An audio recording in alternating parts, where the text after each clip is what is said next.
The Brahma god Sahangpati, Lord of the world, with palms joined in reverence, requested a favor. Beings are here with but little dust in their eyes. Pray teach the Dhamma out of compassion for them. Okay.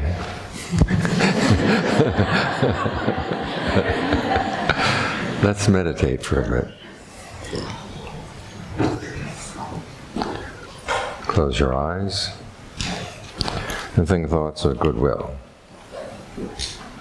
Goodwill is the wish for happiness, true happiness. And true happiness has to come from within.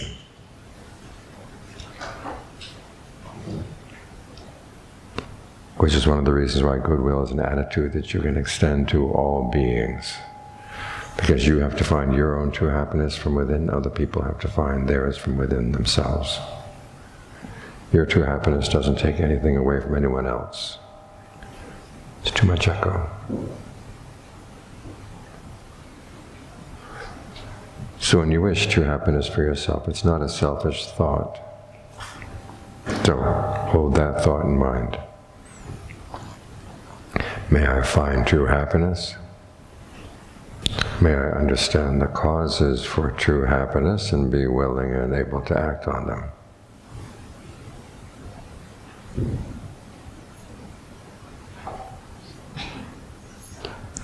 Then extend that thought to others. Start with people who are close to your heart, your family, your very close friends. May they find true happiness too.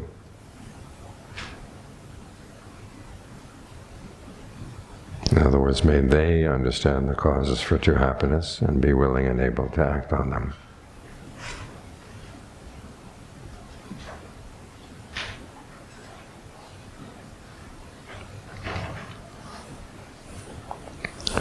And then spread those thoughts out in ever-widening circles to people you know well and like.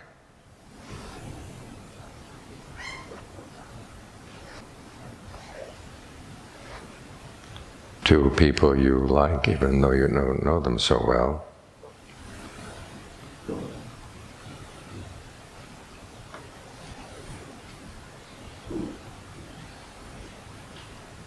To people you're more neutral about.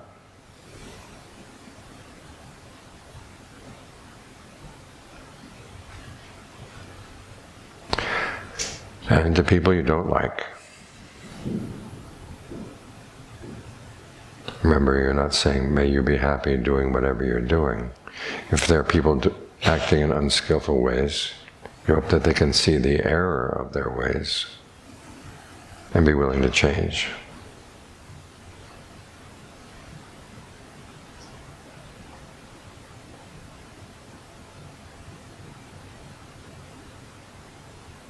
Spread thoughts of goodwill to people you don't even know.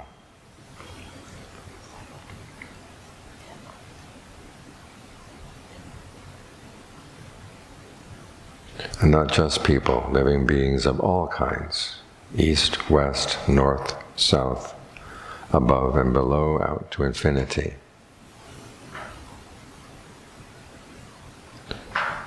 May we all find true happiness in our hearts.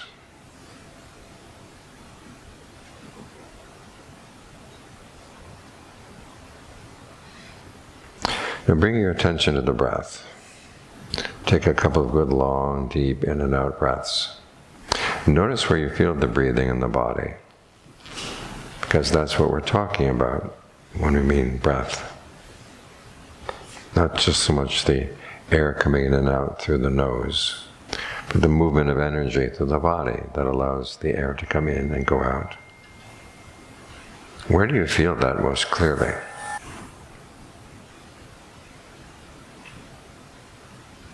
Focus your attention there. And then watch the breath continually right there. And if long breathing feels good, keep it up. If it doesn't feel good, you can change. Make it faster, slower, heavier, lighter, deeper, more shallow. Experiment for a while to see what rhythm and texture of breathing feels good for the body right now.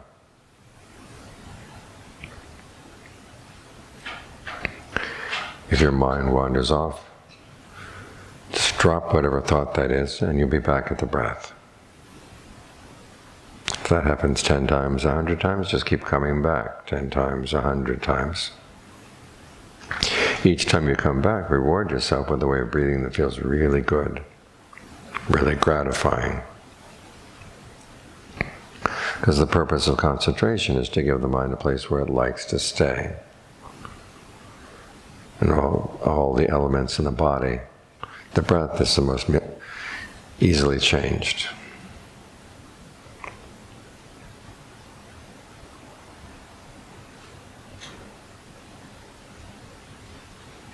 If there are any pains in your body, don't focus there. Focus instead on the parts of the body that you can make comfortable by the way you breathe.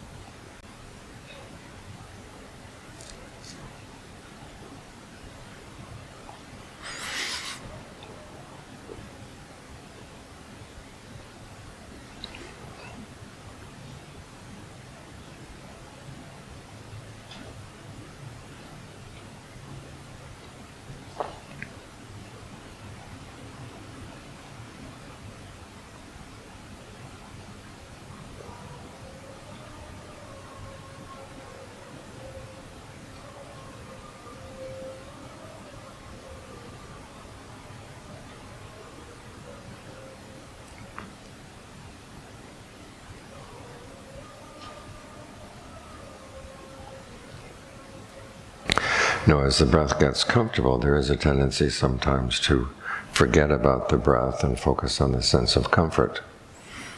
And if that happens, you lose the foundation for your meditation and drift off. So to counteract that tendency, the next step is to be aware of the whole body as you breathe in, the whole body as you breathe out. And a good way to build up to that whole body awareness is to go through the body first, section by section, to get more familiar with how the breathing feels in different parts of the body. So, start down around the navel, the middle of the abdomen. Locate that part of the body in your awareness. Watch it for a while as you breathe in and breathe out to see what rhythm of breathing feels good there. And if you notice any tension or tightness in that part of the body, allow it to relax, so that no new tension builds up as you breathe in, and you don't hold on to any tension as you breathe out.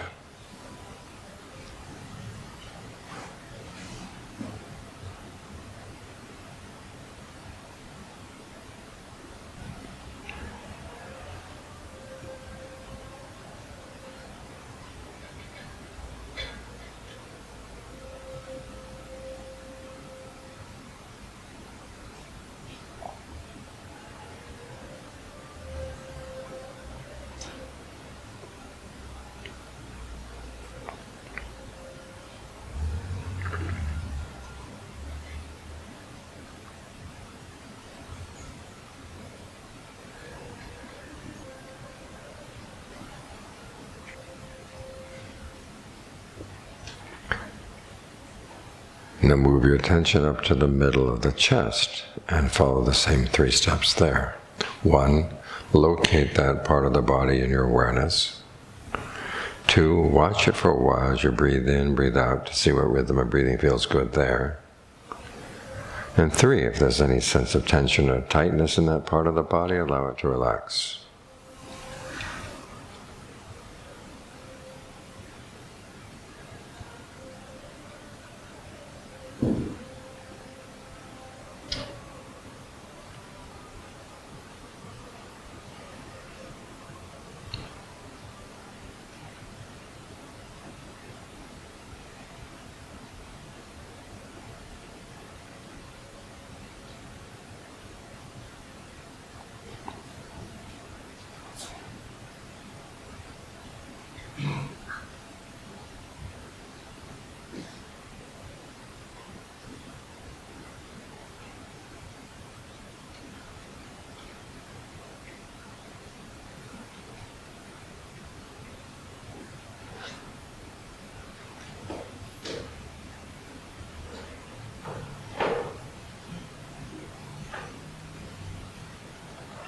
Now bring your attention to the base of the throat and follow the same steps there.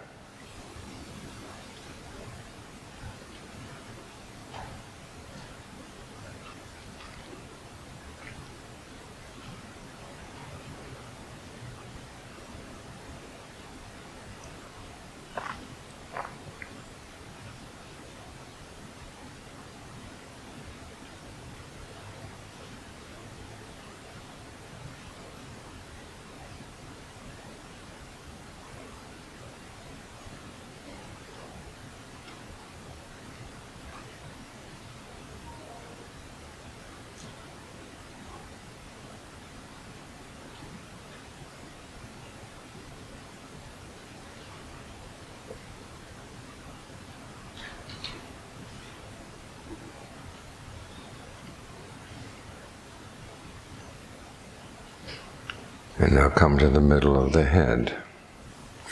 As you focus here, think of the breath energy coming in not only through the nose, but also through the eyes, the ears, in from the back of the head, down from the top of the head, going deep into the brain.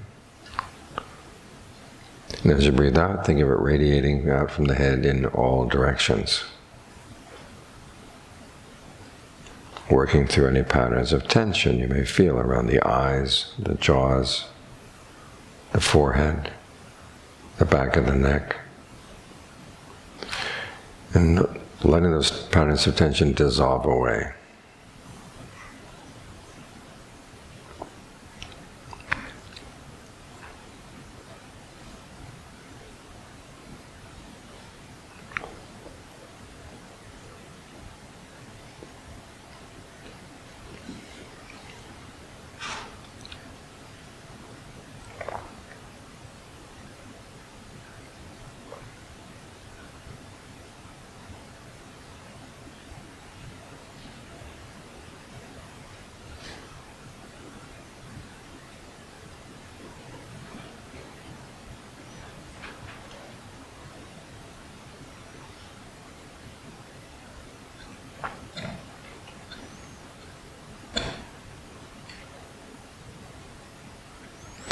Now, if you're meditating on your own, you can continue the survey of the body down the shoulders and the arms, starting at the back of the neck, going down the spine, down the legs, out to the feet. But for right now, choose any one spot in the body where it seems most congenial to focus your awareness. Allow it to settle there. And then from that spot, think of it spreading out to fill the whole body. So you're aware of the whole body breathing in, the whole body breathing out.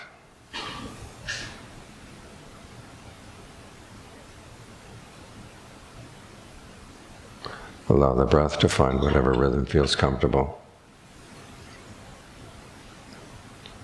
Your only duty right now is to try to maintain this sense of centered but broad awareness.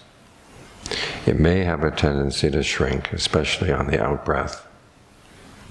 So each time you breathe in, think whole body. Each time you breathe out, whole body.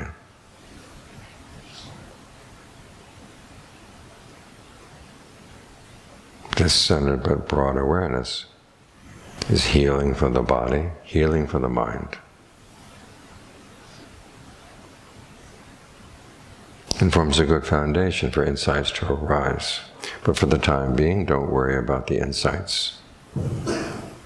Just work on getting this foundation to be strong.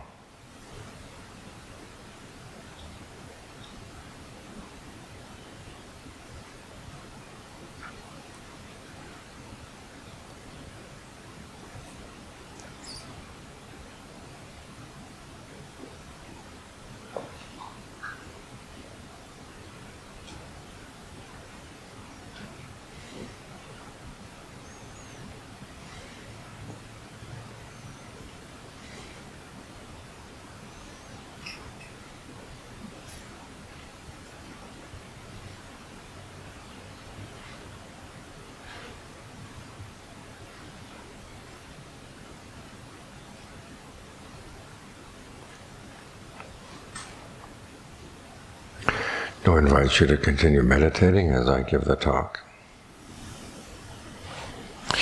If you've ever read John Lee's book on the establishing of mindfulness, you notice he focuses attention on three things: the qualities of ardency, alertness, and mindfulness. These qualities are mentioned in the standard formula for establishing mindfulness. For example, you focus on the body. The formula goes, you stay focused on the body, in and of itself, ardent, alert, mindful, putting aside greed and distress with a reference to the world. Now, Ajahn Lee may have focused on those three qualities because that's a part of the formula that's neglected in the Satipatthana Sutta.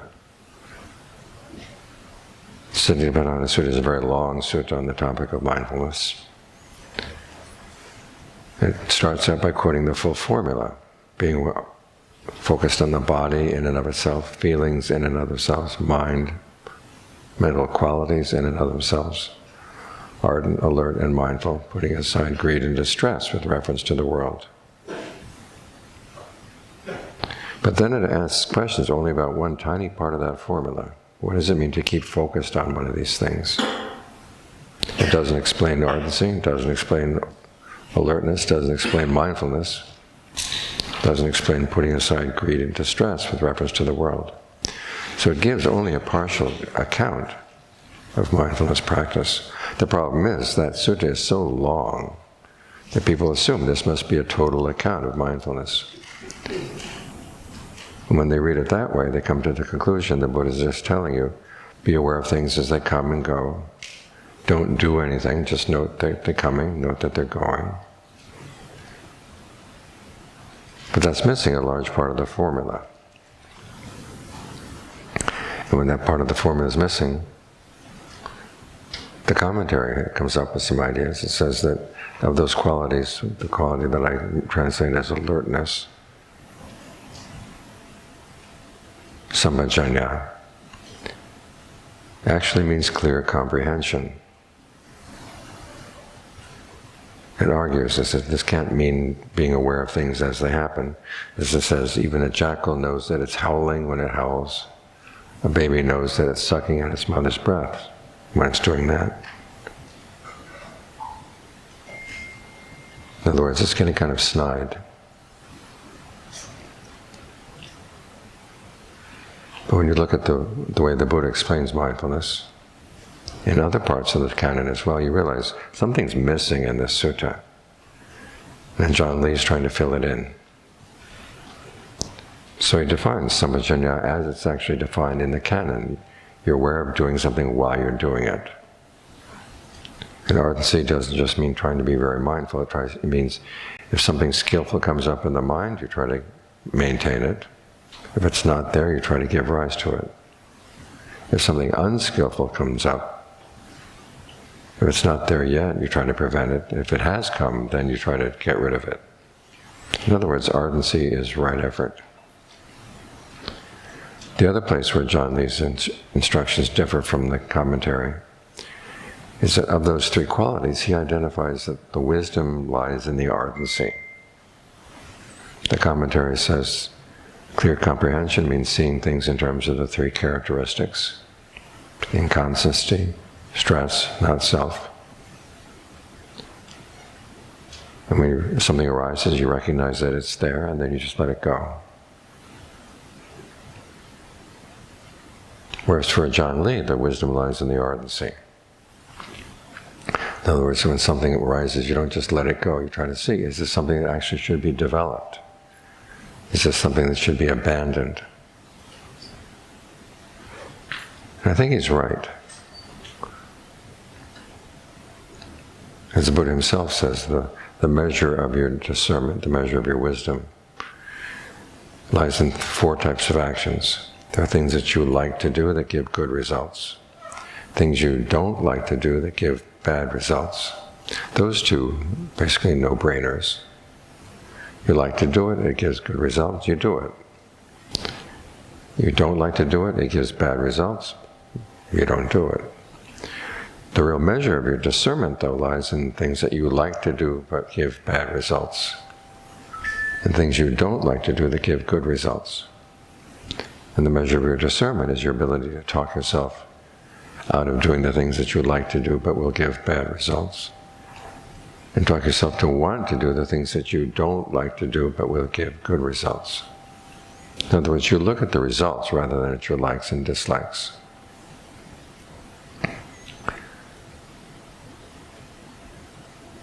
And the wisdom lies in the fact that you see that the Buddha's teachings are not just meant to give you a map of reality and say, isn't this a nice map?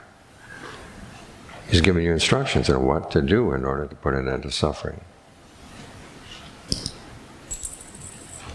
You read his instructions, and if you just take them as an interesting description, it's not very wise.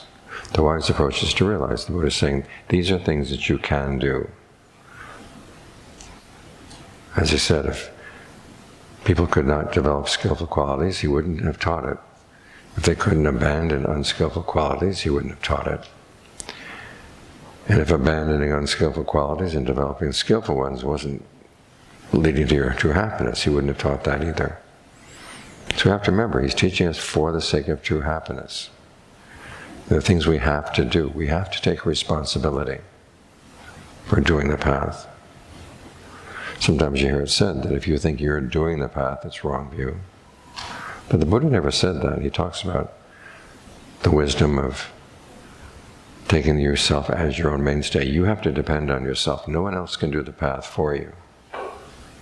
No one else can come and watch your breath for you while you go off and you look at the social media. You are the one who has to watch the breath. So you have to take responsibility. You also need to cultivate a healthy sense of self in the sense you realize that you will benefit from this. And then finally you have to have a sense that you are the one who has to keep tabs on what you're doing. We call this the self as the commentator. You watch what you're doing and you decide are the results good or the results not good. It's developing these three senses of self. You as the agent who can do this, you as the consumer, the one who's going to benefit, and then you as the commentator who passes judgment on what you've done, and if the commentator is really helpful, will give you good advice on what to do to get better. You have to develop these three senses of self in order to get the best, most use out of the Buddha's teachings. So don't be too quick to throw away your sense of self. Learn how to develop it. That's the first lesson of wisdom that you learn from trying to abandon unskillful qualities and develop skillful ones. The second one, of course, is that you learn a lot about cause and effect. This is what the meditation can teach us. Several months ago I was in France. I was interviewed by a student of a Tibetan tradition who writes for a magazine, Buddhist magazine there. And he asked me, how is it that meditation teaches you the nature of reality? As I told him, it doesn't teach you about how things are, it teaches you about how things function. Again, we're sometimes told that our purpose is here to decide that the Buddha's right, there is no self. One, the Buddha never said there is no self. And two, when he talked about his awakening in the most shortest way, it was basically a principle of causality. When this happens, that happens. From the rising of this comes the rising of that. That's something you can learn from your meditation. I mean, you can look at something and see, and just look at it coming and going, coming and going. And you can learn a little bit about it, but not much. It's like watching eggs go down an assembly line. You can see that there are some brown eggs and there are some white eggs. They come and they go, and they come and they go. But you don't learn much about them if you just sit there and watch them.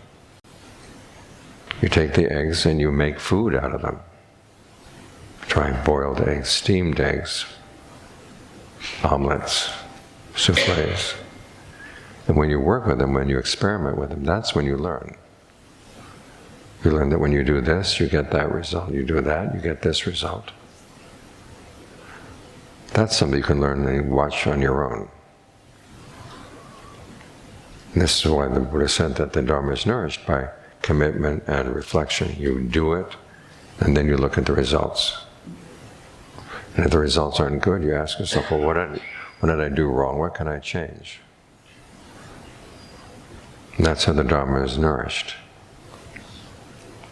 And in doing this, you have to be true. True in what you're doing, honest in how you observe what you're doing. There's some people that say, the Buddha says, don't believe anything until you know that it's true.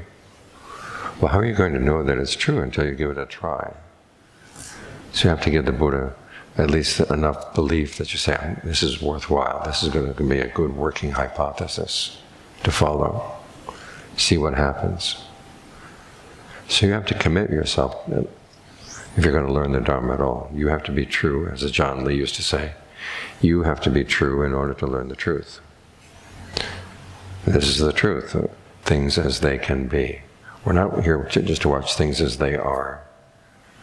We're here to make them into a path. The image the Buddha gives is a raft going across the river. This side that you're on is dangerous. The other side is where safety is. The other side, of course, stands for Nibbana. This side is where we are right now, suffering.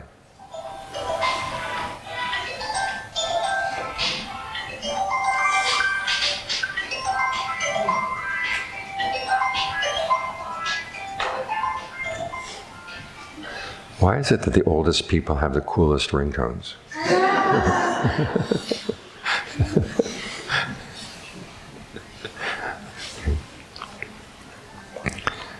So you're on this side of the river, and how are you going to make a raft? You have to make a raft out of what you have on this side of the river. You've got the 5 aggregates, you've got your body, you've got feelings, you've got perceptions, thought constructs, consciousness. And eventually you're going to have to let go of these things. In fact, it's clinging to these things is what makes you suffer.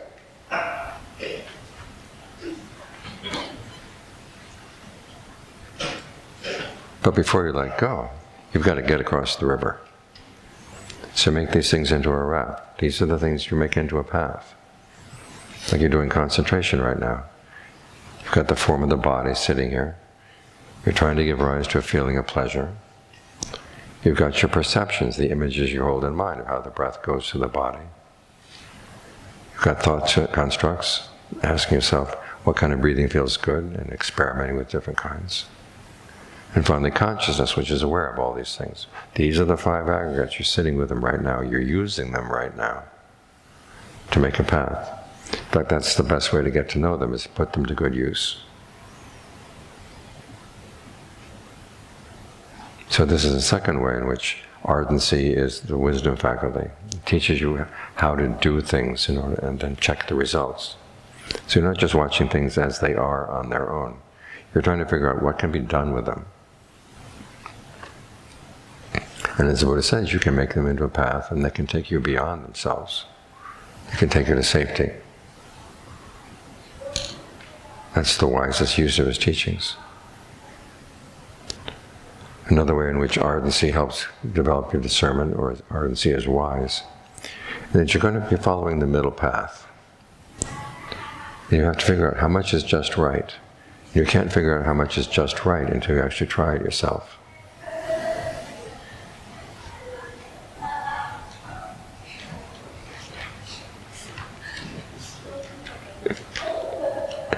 Must be a good phone call.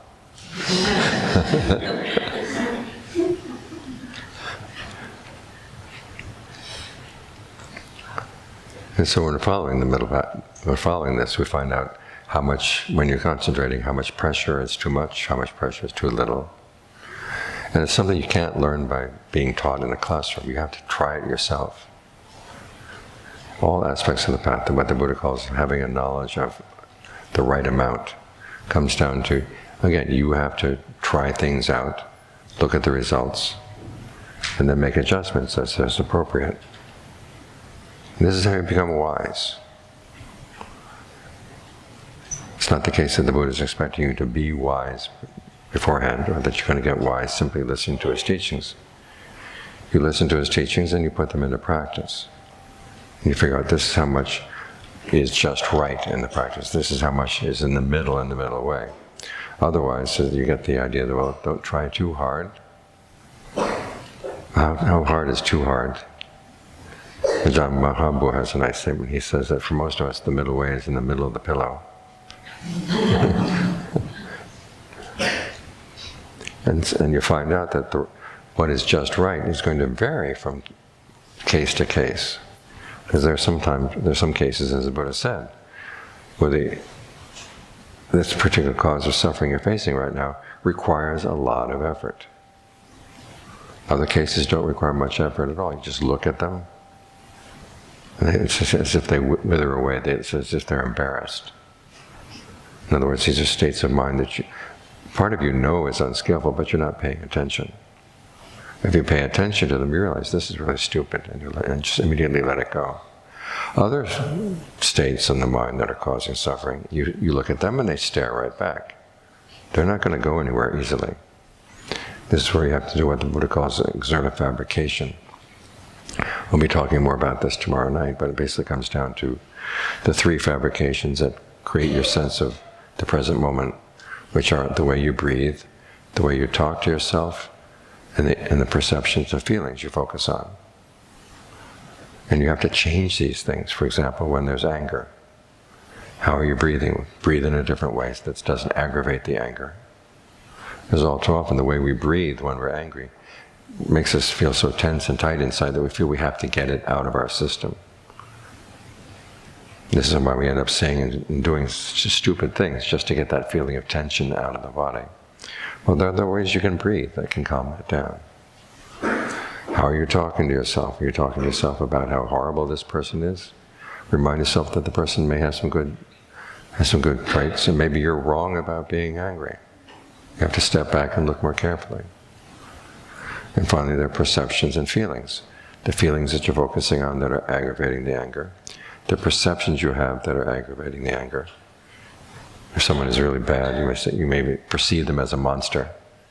You have to look carefully. Are they really a monster? Well, no. So maybe you should adjust your perception of things. So sometimes dealing with the cause of suffering is going to require a lot of effort to figure it out and to try different things. And you're not going to realize how much is just right for that particular case until you give it a try. So if you want to find the middle way, you have to try walking the way and then make adjustments as you go.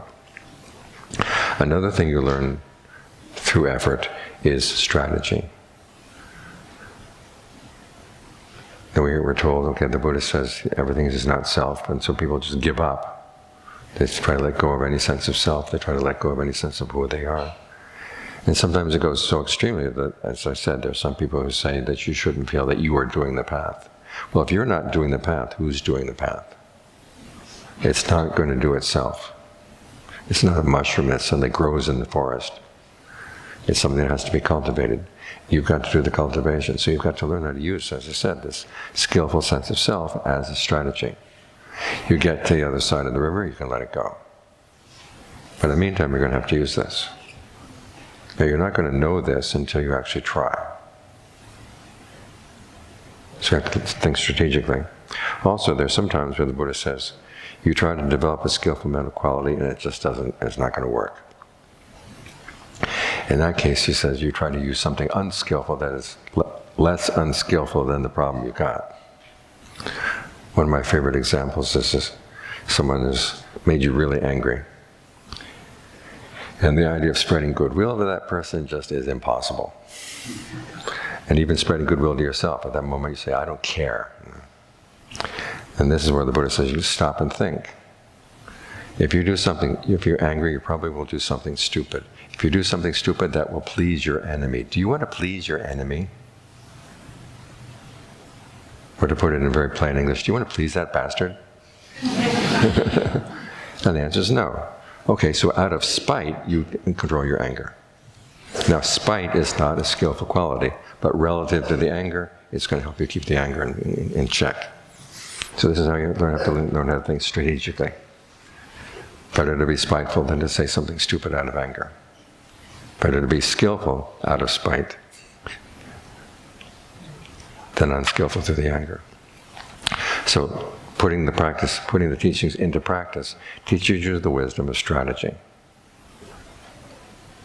And finally, the wisdom of looking around. We have to realize the Buddhist teachings, as we see them in the text, are like a map. A map, say, to a trail in a national park. Now, when you follow the trail, do you see just the trail? You see all the things around you. It's not going to be written on the map, but you see the things that are around you that cannot be described on the path, on the trail, on the map. And so there's going to be a lot that you're going to see that's not written down. And those are the things, particularly how your mind functions. Sometimes we're told that we're attached to things because we don't realize that they're empty. Well, for instance, if I'm attached to this cup, whether it's empty or not doesn't really matter. What matters is if there's something good in the cup. If the cup is useful, if the cup is worth protecting, okay, then I'll be attached to it. Attachment is a value judgment. It's not a metaphysical judgment, it's a value judgment. Is this worth looking after? You say, yes, it is, okay, you hold on to it. If you think it's not worth holding on to, you let go. So in the same way, you're going to have to learn to look at the way you hold on to your specific defilements. Because the Buddha, think about this, the Buddha was teaching a teaching that was meant to last 5,000 years. Think of all the human beings that will be listening to his teaching over the course of 5,000 years. He could not tell every person all their defilements and all their problems. He gives you the broad outline. You have to learn how, from his broad outline, you have to learn how to use that to observe your own mind, to see where your specific attachments are. And for people living in Kuala Lumpur, they're very different from the people, say, living in America, or we're living in Bangkok. You have to look at your specific case, your specific instance, and you're not going to see this unless you actually work on developing the path. And you're going to start seeing things around you. Another issue that sometimes comes up, people say, how am I going to learn about my mind if I'm just watching my breath? Well, when you're watching your breath, the breath is not the only thing that's there. The mind is there as well. In fact, the whole purpose of watching the breath is to see how you fabricate the breath. Well, who's doing the fabrication? Who's making the decision to breathe in? Who's making the decision to breathe out? Who's making the decision to focus on the breath in different ways? It's the mind. This is another point that John Lee makes. He says, when you're focused on the breath, you've got feelings right there. You've got your mind states right there. You've got the different Dhammas that are either skillful or unskillful. They're all right there. You don't have to look anywhere else. Just look around. Stay with the breath and look around, and you'll see these things. Some people say, why do you focus on the breath? Because when you die, the breath is going to leave you, and that means your object of meditation is going to leave you as well. Well, as the Buddha said, when you're focusing on the breath, you're sensitive to what's called mental fabrication, the perceptions you hold on mind, the feelings you're focused on. Those will still be there even as the breath leaves you. You get used to looking at these things directly in the present moment. This is why we choose the breath. It's because the breath is our anchor in the present. If you're wandering away from the breath, it's very easy to wander away into past and future. But if you're with the breath, there's no future breath you can watch. There's no past breath you can watch. There's just this breath right here, right now. And so you're able to watch your mind right here, right now, as you focus on the breath. So remember, the Buddha's showing you the trail. It's up to you to look around. I don't know if you've ever been in a photography group class. The photographer will take you out to a spot and say, okay, this is a beautiful spot for taking pictures, see what you can come up with. And after people have gotten together and they look at each other's pictures, they say, well, how did you see that? How did you see this? Well, it was right there. It's a matter of looking. So these are some of the ways in which the wisdom faculty in mindfulness is in the effort. Which is in the effort of ardency. You realize that the Buddhist teachings are there for you to put into practice. You realize that you're going to learn about cause and effect, and this is the only way you can do it, is by doing things. Just as you learn about eggs, you put eggs in on this much heat, you get this result. You put it on that much heat, you get that result. You steam them, you get this result. You learn a lot about eggs by working with them. Third thing is you get a sense of what is just right in terms of the middle way. You realize it's not just a halfway effort. It's whatever effort is appropriate for that particular problem. And then finally, and then there's learning how to think strategically, using what you have in hand. This breath meditation method that I taught you just now, and John Lee founded it when he had a heart attack. He was out in the jungle. No medicine. The food was bamboo shoots. And as you know, bamboo shoots are bad for a heart condition. But that was all they had. And all he had was his breath. So he used his breath. And after 3 months was able to walk out. So you learn to use your ingenuity learn to think strategically. And some people would say, well, just focus on your mind, don't worry about your body. Your mind is not going to walk out of the forest on its own. It needs the body to do these things. So you learn how to look after the body as well. And then finally, the fifth thing is that you get a sense of looking around for things that are not told in the texts. And you begin to realize there's a lot that you can learn by following the path, but then not just looking at the path, you've got to look around you as well. Now all of this requires that you follow what John Furung said were the two most important things for meditators. One, you're observant. Two, you use your ingenuity. Not everything is going to be explained. Some things you've got to figure out for your own. We see this in the canon itself. The Buddha says, focus on the breath, give rise to a sense of rapture. Where do you find the rapture? He says there's a potential for rapture in the body. What's that? He doesn't say. You have to look into your own body, look into the way you breathe. See, where in here is this potential for rapture? In other words, you have to learn how to develop your own discernment. You can't just borrow the Buddha's discernment. If there were a foolproof method for meditation, every fool would be awakened.